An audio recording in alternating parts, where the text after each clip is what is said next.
Was Muhammad a paedophile? The short answer is no. But this highly offensive question is asked increasingly these days, particularly on social media and by Christians, missionaries who, in my experience, taunt Muslims with this accusation that Muhammad was a paedophile. And this in particular is because of his marriage to Aisha.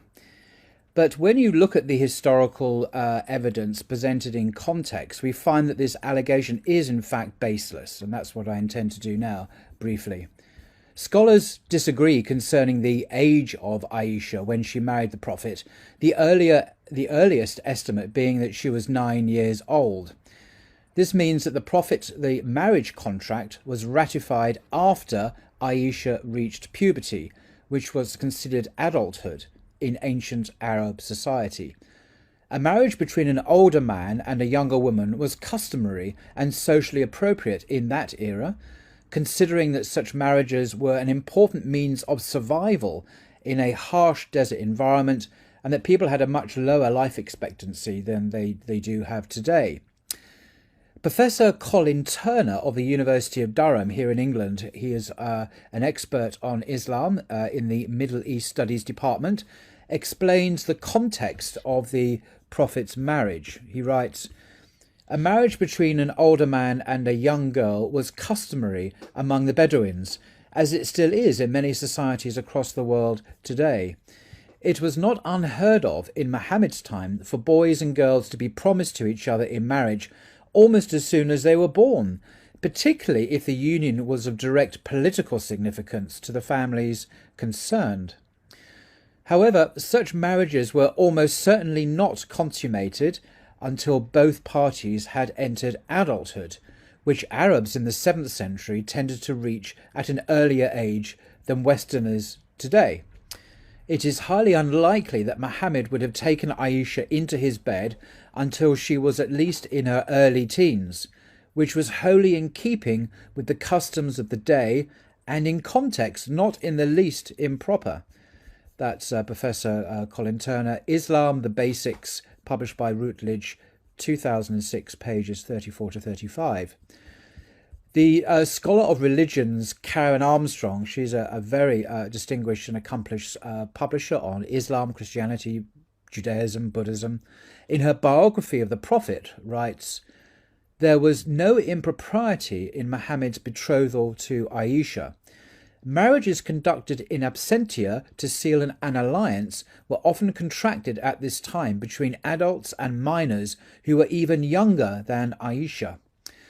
This practice continued in Europe until well into the early modern period.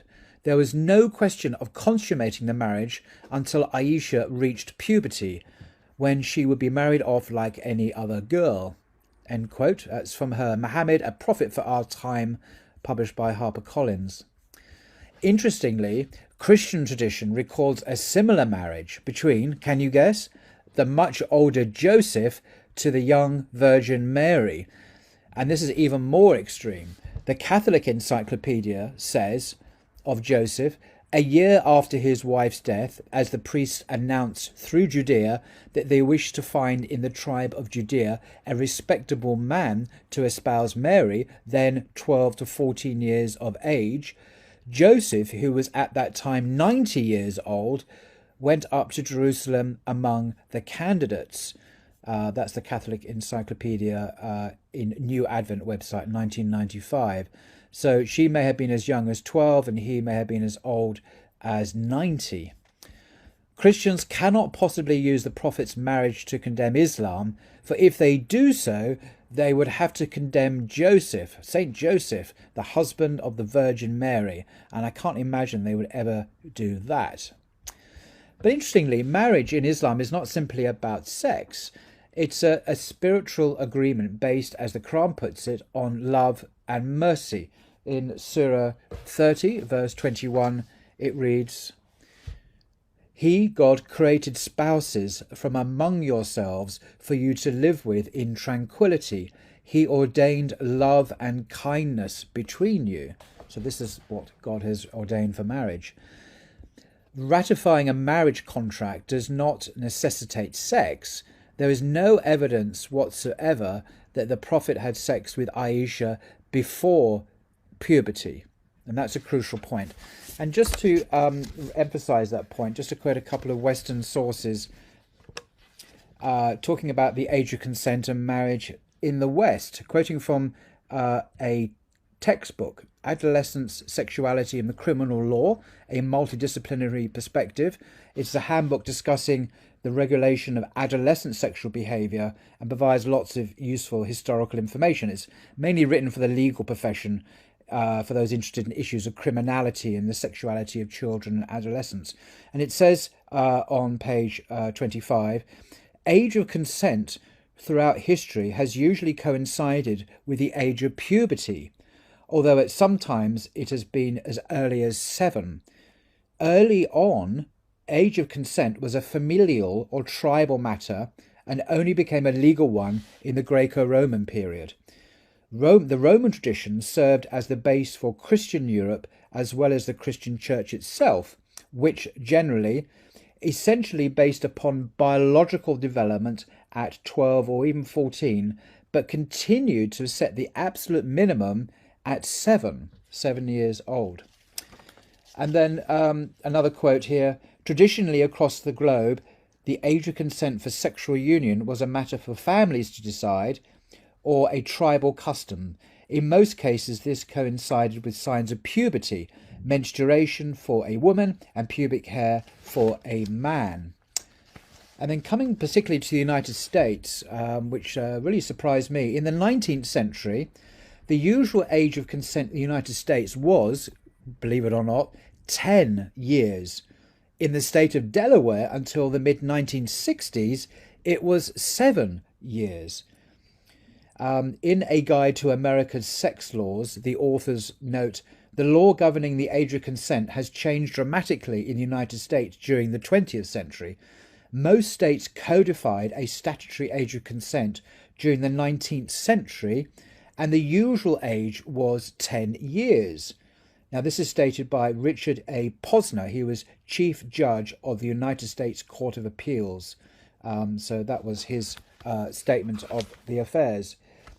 And then coming to Britain, according to British common law, during the colonial period, the age of consent was 7. Today, we are astounded that girls of this age were assumed to know enough about sex or about sin to make such a decision competently. But nevertheless, that was the reality. So age of consent laws are quite different from what they are today, clearly. So what, in the light of this, it cannot be said, coming back to Muhammad again, that there is any evidence at all that the Prophet committed paedophilia. Now, this was because the age of consent, the age of puberty, and the age of adulthood were all at the same time, the age of puberty. And Muhammad would have consummated the marriage several years after the betrothal, when she was technically an adult, when she was a woman, according to the customs and the historical context of the day. So it would have been an appropriate thing to do. So to summarize, the Prophet's marriage to Aisha was appropriate considering the circumstances of life in ancient Arabia. Their marriage was not based upon lust or abuse, but upon their shared spiritual mission to deliver these teachings of Islam to humanity, because Aisha went on to become one of the greatest scholars of Islam and a transmitter of knowledge of the Sunnah of the Prophet, particularly regarding women's matters, women's issues, and she's highly regarded even today for that knowledge. So I think that is, in a very rough way, in a very simple way, the reason why it is anachronistic, to put it politely. In other words, you're reading back our contemporary Western understandings, which are very historically relative, reading it back into history to other times and other cultures, and judging those cultures. That's called anachronism, and it's not a good thing. It's an intellectual sin. Most cultures throughout history, in the Bible, of course, as well, the age of marriage was the age of puberty.